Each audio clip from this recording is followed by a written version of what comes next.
ഇനി UDF അധികാരത്തിൽ വന്നാൽ രമേശ് ചെന്നിത്തല മുഖ്യമന്ത്രിയാകണമെന്നാണ് ആഗ്രഹമെന്ന് കെ സുധാകരൻ.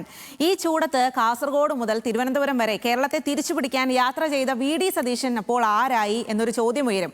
മുഖ്യമന്ത്രിയാകണോ എന്ന ചോദ്യത്തിന് ജനങ്ങൾ അങ്ങനെ ആഗ്രഹിക്കുന്നു എന്ന മറുപടിയിലൂടെ മനസ്സിലിരിപ്പ് ചെന്നിത്തലയും പ്രകടമാക്കിയിരുന്നു. ശരിക്കും കേരളത്തിലെ ജനം എന്താണ് ആഗ്രഹിക്കുന്നത്? UDF അധികാരത്തിൽ വരണമെന്നാണോ ആഗ്രഹിക്കുന്നത് എന്നുള്ളതാണ് ആദ്യത്തെ കാര്യം. വന്നാൽ ആര് മുഖ്യമന്ത്രിയാകണം? ഇസത്ത് സുൽഫിക്കർ എറണാകുളത്തുള്ള കൊച്ചിയിലുള്ള കുറച്ച് ആളുകളോട് ചോദിച്ചിട്ടുണ്ട്. എന്താണ് അവർക്ക് പറയാനുള്ളത് എന്ന് കൂടി കേൾക്കാം. കൃത്യം 20 ദിവസങ്ങൾക്കുള്ളിൽ കേരളത്തിന്റെ വിധി നിശ്ചയിക്കാൻ പോവുകയാണ്. അപ്പോഴും ഇനി അധികാരം മാറുകയാണെങ്കിൽ ആരായിരിക്കും മുഖ്യമന്ത്രി എന്ന ചോദ്യം നിലനിൽക്കുന്നു. നമുക്കതിനെപ്പറ്റി ജനങ്ങളോട് തന്നെ ചോദിച്ചറിയാം.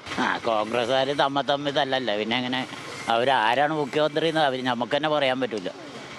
അവർ തമ്മിൽ തല്ല, ഞാനാകണം, മറ്റവനാണോ മറിച്ചവനാണോ എന്നും പറഞ്ഞു. കോൺഗ്രസ് അധികാരത്തിൽ കയറിയാൽ മുഖ്യമന്ത്രി ആരാന്ന് പറയാൻ സതീശനായിരിക്കും സാധ്യത.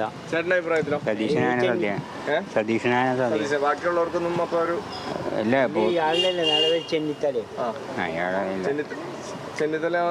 ഇല്ലില്ല, ചെന്നിത്തല സതീശനാണ് സാധ്യത.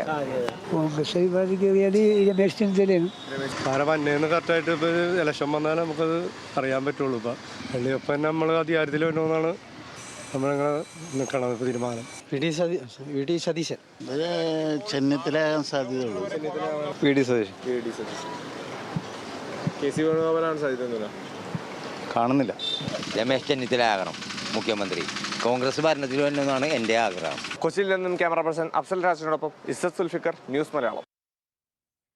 ചെന്നിത്തലയ്ക്കും സതീശനും വേണ്ടിയിട്ട് വാദിക്കുന്ന ആളുകളുണ്ട് എന്നുള്ളതാണ്. മുഖ്യമന്ത്രിയാവുകയാണെങ്കിൽ ഈ രണ്ട് പേരുകളാണ് എന്തായാലും കോൺഗ്രസിൽ ഏറ്റവും പ്രധാനമായിട്ട് UDF ഉയരുന്നത്. അതുതന്നെയാണ് ആളുകളും പറയുന്നത്.